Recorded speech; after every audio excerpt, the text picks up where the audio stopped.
Hakeem Jeffries of the state of New York has received 211.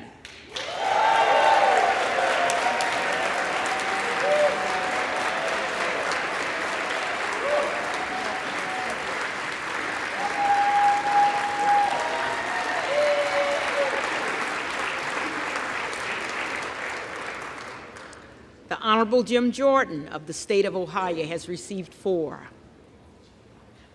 The Honorable Kevin Hearn of the state of Oklahoma has received 3.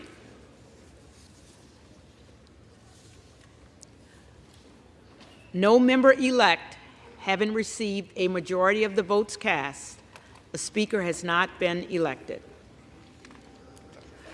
For what purpose does the gentleman from Kentucky rise?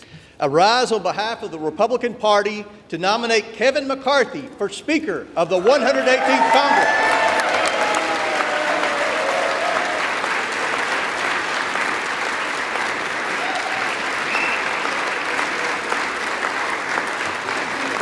The gentleman is recognized. For the past 2 years, one-party Democrat rule has resulted in multiple crises that are harming Americans without any oversight or accountability from this body. Americans are facing historic inflation, skyrocketing energy costs, the worst border crisis in American history, and surging fentanyl overdoses. One of the reasons is there's been no congressional oversight. There's no sense of urgency from this White House or the bureaucrats that populate this town to move. I want to talk about that. Oversight of our tax dollars, that's our responsibility. We've all heard reports of hundreds of millions of dollars of potential waste and fraud in the unemployment insurance programs in all 50 states. We've all heard reports of misuse of hundreds of millions of dollars of the stimulus money, of PPP loan funds. But yet, there has not been a single hearing in the House Oversight Committee about this. The border crisis. We've made several trips on this side of the aisle to the border. We've listened to the Border Patrol agents. Their message is loud and clear. Under President Biden, the Border Patrol has become the welcoming committee. They're begging for help to do their job. Law enforcement officers in all 50 states are begging Congress to force this administration to secure the border, to do something about the fentanyl crisis that plagues every community in every state in our great nation.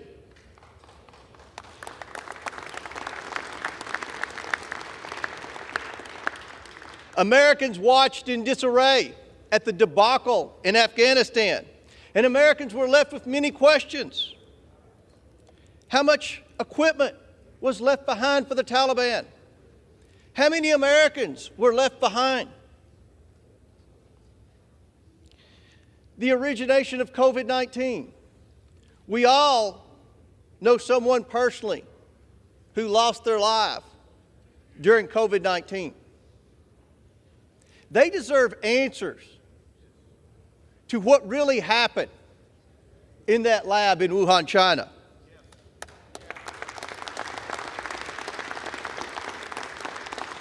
Those of us who had kids in the public school system can testify that our kids have lost a year of their education because of the forced virtual learning that so many of our schools put our children through during the COVID pandemic. Congress ran the debt up at least $3 trillion in the name of COVID-19. Yet, as I mentioned earlier, there has not been a single hearing in the Oversight Committee to deal with potential waste, fraud, or abuse of the COVID funds. Not a single hearing. And we all know, despite what Dr. Fauci said, American tax dollars were sent through EcoHealth Alliance to the Wuhan lab in China for gain-of-function research. But yet Dr. Fauci hasn't come before Congress in the House of Representatives. The American people deserve answers on COVID-19, and Speaker Kevin McCarthy has given the Republican majority the tools necessary to make that possible.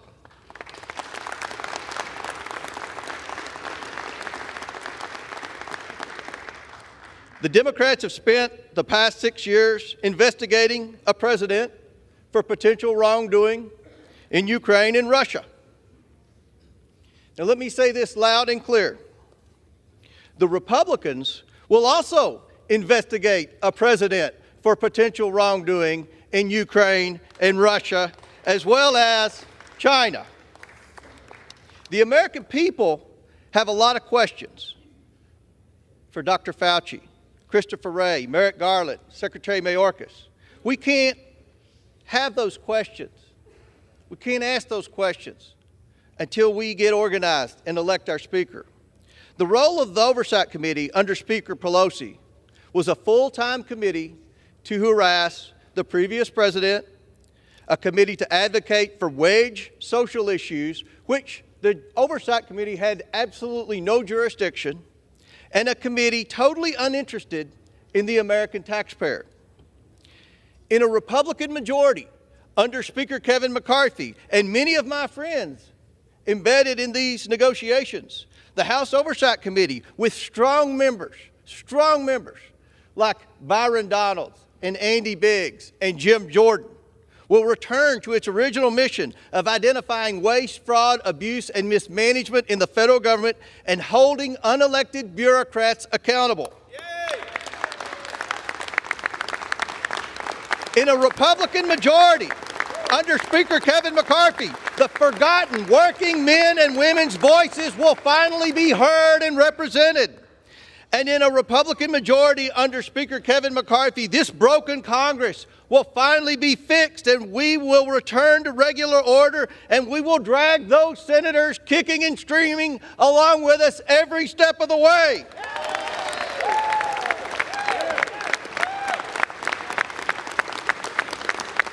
We will return to regular order. We will get the backs of the American taxpayers. This is the people's house. Let's get to work. Madam Clerk, I'm proud to nominate Kevin McCarthy to be the next Speaker of the United States House of Representatives, and I yield back. Gentleman from Kentucky is recognized for 2 minutes. Mr. Speaker, I rise today in support of the creation of the Select Subcommittee on the weaponization of the federal government. The federal government exists to serve the American people, administer the law impartially, and protect our cherished freedoms enshrined in the Constitution. However, some unelected, unaccountable federal bureaucrats have abused their positions of power. The other side of the aisle likes to talk about, quote, threats of democracy. But they refuse to do any congressional oversight as the federal government weaponized its authority, influence, and power to target American groups and citizens based on their political and ideological views. Just yesterday, we learned that classified documents from Joe Biden's time as vice president were stashed in an unsecure closet. The National Archives knew about these documents several months ago, before the election. But the American people were just informed yesterday thanks to some investigative reporting. Meanwhile, the FBI conducted a raid on former President Trump's Mar-a-Lago residence for the same violation. Why has President Biden, who has repeatedly kept classified materials in an unsecure location for years, never faced a raid? Is it because we have a two-tier system of justice? The left also continues to push for an expanded IRS, even though the agency has a history of targeting conservative political groups. They push for more audits of middle-class Americans instead of better customer service. In another example, at President Biden's direction, the Department of Homeland Security formed a dystopian disinformation board tasked with policing American speech online. While this board has been disbanded, we continue to learn more almost every day about how the Biden administration pressures big tech to censor and suppress Americans' views online that are contrary to their political narrative. The Biden administration's Justice Department also actively targeted parents concerned about woke curricula in their children's schools and labeled many as domestic terrorists. The American people have made it clear that they want accountability for these abuses. We can... An additional 30 seconds. Gentleman is Thank the gentleman from Oklahoma. We cannot delay accountability any longer. We need to get to work now. We must expose the abuses committed by the unelected, unaccountable federal bureaucracy and enact solutions to prevent similar abuses from happening in the future. I look forward as chairman of the House Oversight Committee to work closely with this new select committee. And From Kentucky, Mr. Comer. Mr. Speaker, I ask unanimous consent that all members have 5 legislative days to revise and extend their remarks and include extraneous material on the measure under consideration. Without objection. I yield myself such time as I may consume. Without objection. Thank you, Mr. Speaker. I rise in strong support of H.R. 139, the Stopping Home Office Work's Unproductive Problems Act, or the Show Up Act. This legislation is urgent. The federal workforce needs to get back to work. Federal agencies are falling short on their missions. They are not carrying out their duties. They are failing the American people. During the COVID-19 pandemic, most of the federal workforce stayed home. They relied on telework because they could. But as the rest of America went back to work in person, many federal workers did not. And the American people have suffered as a result.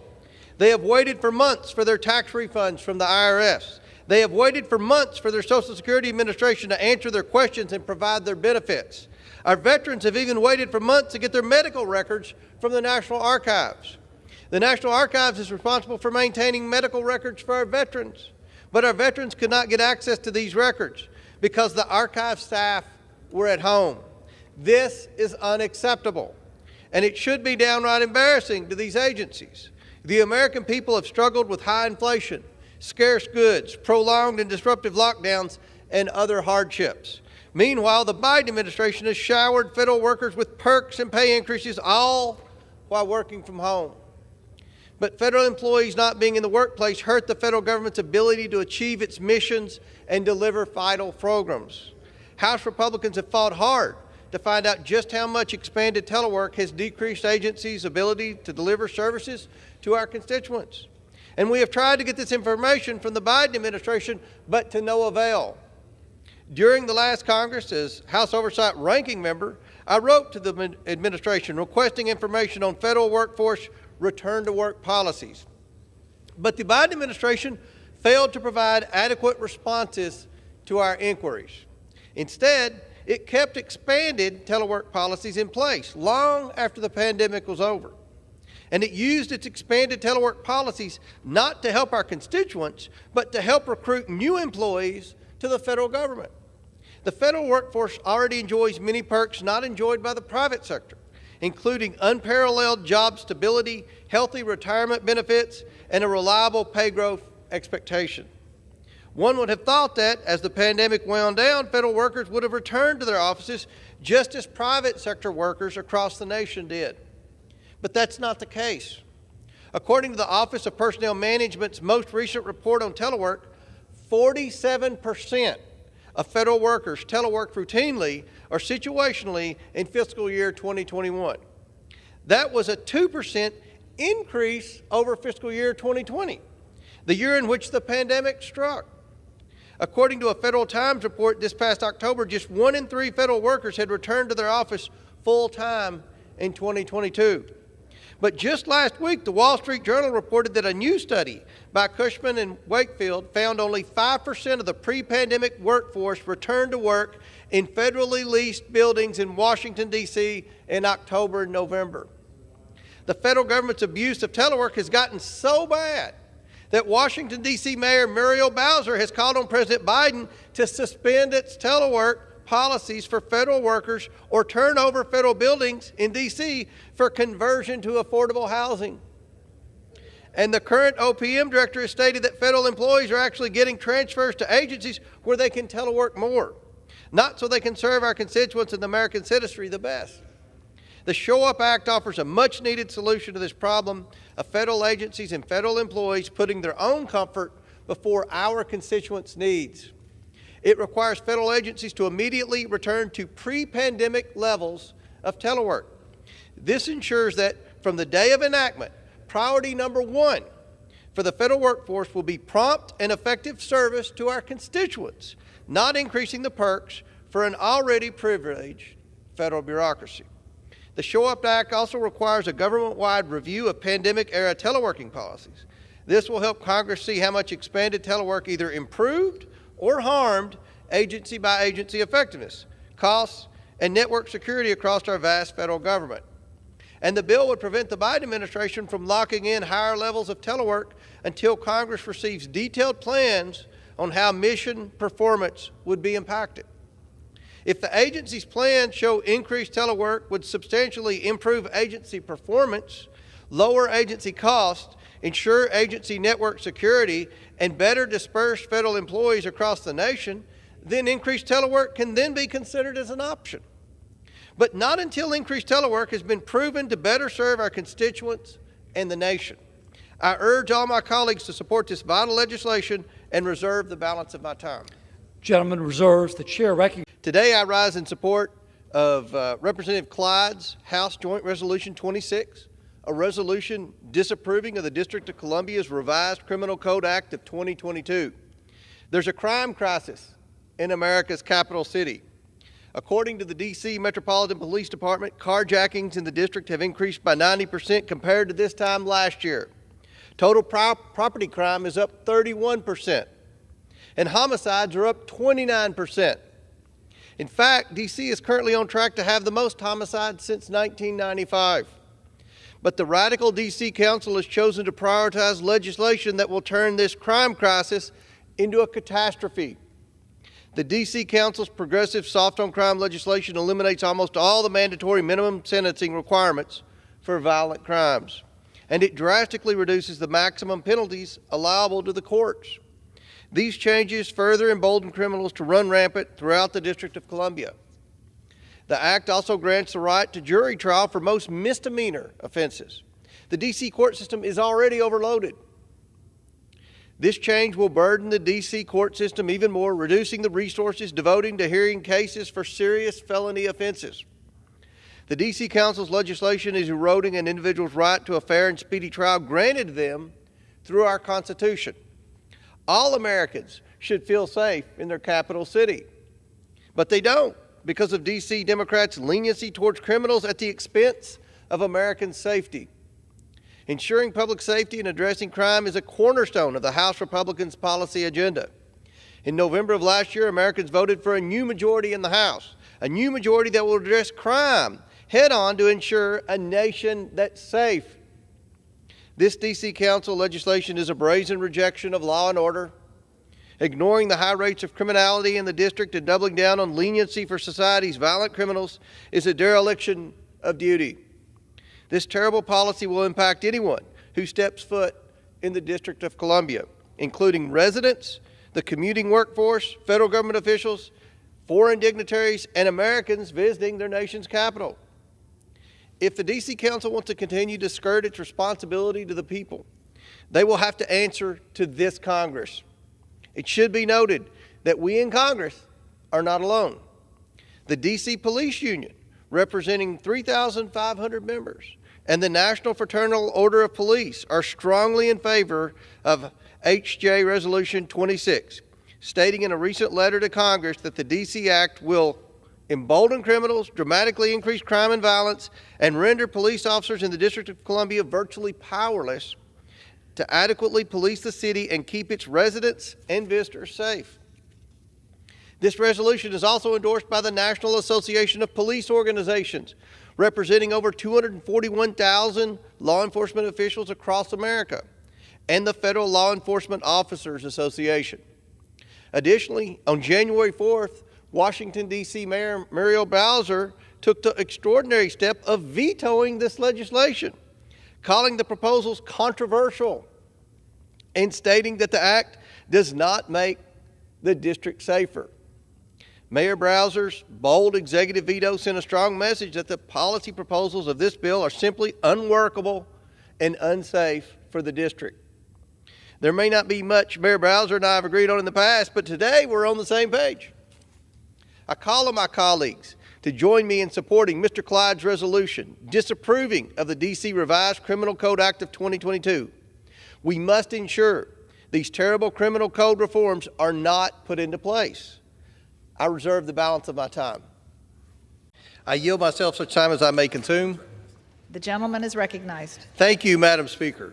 I rise in support of H.R. 347, the Reduce Exasperated Inflation Negatively Impacting the Nation Act, or REIN-In Act. This legislation is timely and clearly needed. Sky-high inflation started sweeping across the nation soon after the Biden administration came into power. Pushing one big spending policy after another, President Biden has continued to throw fuel on the inflationary fire.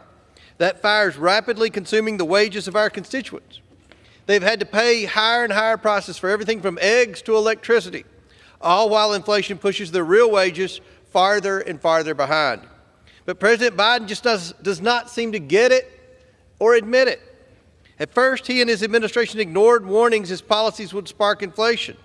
Then, they tried to spin the tale that inflation was only temporary. Then, when it became obvious to everyone that it was not the case, they attempted to claim that a monthly decrease in the rate of how fast inflation was rising meant inflation was actually falling. But anyone could see that made no sense. It's long past time the president learned and admitted more about his actions have led to this harmful inflation. That is why we need this bill. The REIN-In Act ensures that costly actions the president decides to take solely under his own authority through executive orders will not go into effect until he's informed of and considers the potential inflationary effects. How does the bill require that? Simple. It requires the president to receive and consider inflation estimates from the Office of Management and Budget and the Council of Economic Advisors for each executive order that is projected to cause an annual gross budgetary effect of at least $1 billion. The hope is the president, once he's informed of and understands the potential for inflationary harm from his own policy initiatives, will think twice about inflicting such harm. Here's hoping he does. In addition, the bill requires regular reports to Congress on these new inflation estimates that are prepared for and considered by the president. That way, if the president ignores the dangers and marches ahead with an inflation-inducing policy, Congress will be better equipped to take timely action to rein in an irresponsible use of presidential power. That is our constitutional role in the legislative branch, which the REIN-In Act recognizes. This powerful legislative medicine will, I hope, lead the president to stop his inflationary onslaught on our economy. I urge all my colleagues to support this vital legislation and reserve the balance of my time. Reserves. Gentleman from Texas.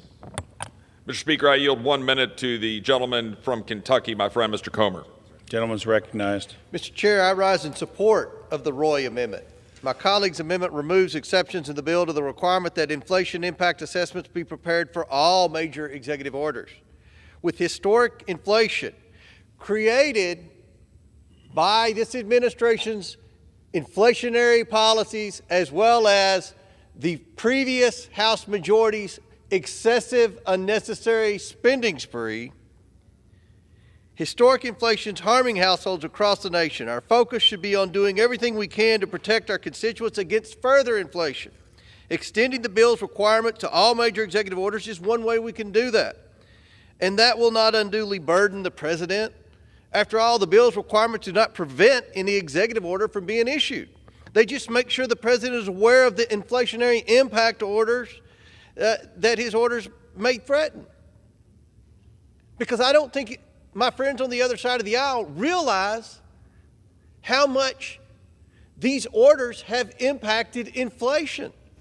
So I hope that this helps stop the Biden inflation at its source by helping President Biden to see that the inflationary consequences of his actions at the time he is time has considered. expired. I urge my colleagues to vote yes, and I yield back. Reserve. Gentleman reserves. Gentleman from Maryland. Gentleman from Pennsylvania is recognized. Thank you, Mr. Speaker. I yield as much time as he may consume to the gentleman from Kentucky, Mr. Comer, the chairman of the committee. Gentleman from Kentucky is recognized. Thank you, Mr. Chair. I rise in support of the Perry Amendment. Well, one thing that's become clearly obvious to me, Mr. Chairman, is the fact that my friends on the other side of the aisle, they have no idea how much inflation this administration's policies have created for the American people.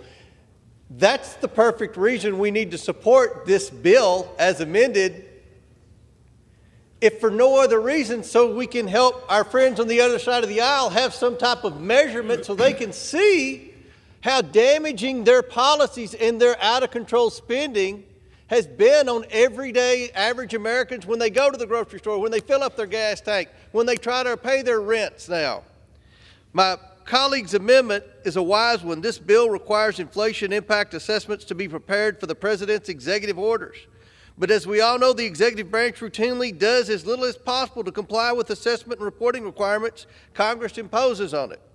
This amendment makes sure the executive branch will include in its inflation impact assessments detailed descriptions of effects the President's executive orders have on inflation, not just back-of-the-envelope sketches.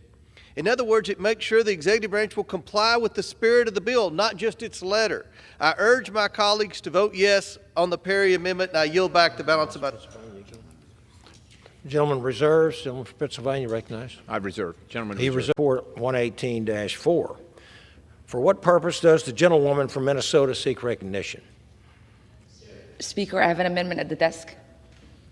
The clerk will designate the amendment. Amendment number 11, printed in House Report number 118-4, offered by Ms. Omar of Minnesota. Pursuant to House Resolution 166, the gentlewoman from Minnesota, Ms. Omar, and a member opposed, each will control 5 minutes. The chair recognizes the gentlewoman for unsaid. You are recognized. Mr. Speaker, I rise today to call on Congress to take up economic measure tools that will uplift all Americans. My amendment would add factors from the Genuine Progress Indicator to budgetary reporting. GPI would supplement the information we get from traditional measures like GDP, which mainly emphasizes growth for its own sake. GPI would provide a more accurate and inclusive assessment of economic well-being. It evaluates the positive and negative factors of economic activity, ranging from the benefits of infrastructure and workforce development to the causes of income inequality and pollution on our collective well-being. It would give us the chance to finally account for important but overlooked aspects of society, like wealth distribution, economic sustainability, and the overall quality of everyday Americans. We must recognize that collective prosperity is only attainable if we identify the gaps and barriers preventing our most vulnerable communities from thriving. My amendment simply seeks to give lawmakers more comprehensive data so that we can make more informed policy decisions. I urge my colleagues to vote for this amendment in order to focus our policy lens on the lives of working and poor families in America. Thank you, and I yield. Gentlewoman yields. I reserve. Gentlewoman reserves. For what purpose does the gentleman from Kentucky seek recognition? I rise in opposition to the amendment. The gentleman from Kentucky is recognized. My colleague's amendment, unlike some others offered, would not eliminate requirements for inflation-impacted assessments. What it would do is overburden the assessments with a host of issues that do not have much to do with inflation. And what are those issues? The list is quite extensive, but let me highlight a few. There are the annual economic values of publicly provided goods and services, higher education, time spent toward leisure activities, and outdoor recreation. And there are the annual economic costs of lost leisure time due to traffic congestion, accidents involving motor vehicles, and the depletion of the ozone layer. In other words, inflation would no longer be the bill's focus. Under this amendment, it would just be one factor among many, many other things. But that's how we got to where we are. Inflation is running rampant precisely because the administration is ignoring the inflationary impact of its policies. And it's ignoring the deep harm that inflation is inflicting on the American people. That's why inflation is and should remain the focus of this bill. I urge my colleagues to vote no on this amendment, and I reserve the balance of my time. Gentleman reserves. And the gentlewoman from Minnesota. What do you I yield to my colleague, Mr. Raskin. Okay. Mr. Chair, I yield myself such time as I may consume. Gentleman is recognized. Thank you, Mr. Chair. I rise in support of H.R. 140, the Protecting Speech from Government Interference Act. This legislation is clearly needed. During the Oversight and Accountability Committee's February 8th hearing on protecting speech from government interference and social media bias, the Oversight Committee learned just how easy it was for the federal government to influence a private company to accomplish what it constitutionally cannot, and that is limit the free exercise of speech. At the hearing, we heard hours of witness testimony that revealed the extent to which federal employees have repeatedly and consistently communicated with social media platforms to censor and suppress the lawful speech of Americans. The hearing exposed just how much the Biden administration have attempted to normalize a policy of federal censorship. Biden administration officials have publicly called upon and privately coordinated with private sector social media companies to ban specific accounts viewed as politically inconvenient. During our February 8th hearing, one of our witnesses, a former FBI official and former Twitter employee, called for federal legislation that would reasonably and effectively limit government interactions with private sector platforms. I agree with him. It is inappropriate and dangerous for the federal government to decide what lawful speech is allowed on a private sector platform. My bill, the Protecting Speech from Government Interference Act, makes this type of behavior an unlawful activity for federal officials to engage in, subjecting those who attempt to censor the lawful speech of Americans to disciplinary actions and monetary penalties. The federal government should not be able to decide what lawful speech is allowed. We have the First Amendment for a very good reason. Federal officials, no matter their rank or resources, must be prohibited to coerce the private sector to suppress certain information or limit the ability of citizens to freely express their own views on a private sector internet platform. Former White House Press Secretary Jen Psaki, for example, should not have been free to use her official authority to openly call for Facebook or any other social media company to ban specific accounts or types of speech from its platform. That was not an appropriate use of the authorities or resources of a senior executive branch official. Further, federal employees should not feel empowered to infringe on the independence of private entities by pressuring them to complicate or change their community guidelines and content modernization policies. If the Biden administration needs to express its policy positions or political preferences, it has immense communication resources of its own through which to engage in the public square and offer its information and arguments. If the administration feels it is losing the policy argument and the public's confidence to stronger voices, the answer should never be to deploy the resources and power of the federal government to limit the speech of others. The legislation before us today expands the current federal employee political activity limitations of the Hatch Act to include a prohibition on federal employees using their official authority to influence or coerce a private sector internet platform to censor lawful speech.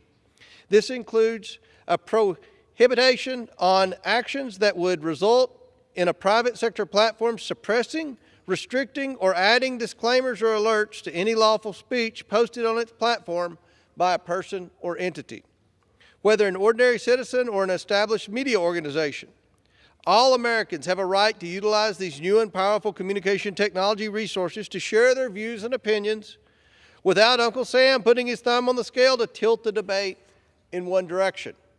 Americans know that the First Amendment protects them from this kind of government censorship, protects them from federal officials who seek to use their positions, their influence, and their resources to censor lawful speech. The only thing that has changed is that the public square has moved online with powerful new communication tools. We are discussing this legislation today because Americans know that something is wrong and they've asked Congress to fix it. This bill is a targeted first step to address one clear part of the problem: the troubling development that federal officials in the U.S. government view it as their role to censor the speech of Americans. I urge all my colleagues to support this very necessary legislation and reserve the balance of my time. Recognized. Thank you, Mr. Speaker. I continue to support this bipartisan resolution as a majority of my colleagues in the House did 2 months ago. Not much has changed since we last passed this resolution of disapproval. Since Congress sent this resolution to President Biden, we have continued to see rampant crime in the District of Columbia. D.C. residents and visitors are still unsafe in their capital city. The Metropolitan Police Department continues to face retention and recruitment challenges. Crime levels are still higher in 2023 compared to the same time in 2022. Total crime is up 27%. Violent crime is up 16%. Homicide is up 19%. Motor vehicle theft is up a staggering 118%. This is unacceptable. Most notably, as of June 7th, D.C. hit a concerning marker. There have been 100 murders in D.C. this year. According to the D.C. Police Union, this is the earliest point in a calendar year that the city has reached this marker since 2003. However, in the Committee on Oversight's March 29th hearing, D.C. City Council Chairman Phil Mendelson claimed that there is no crime crisis in D.C.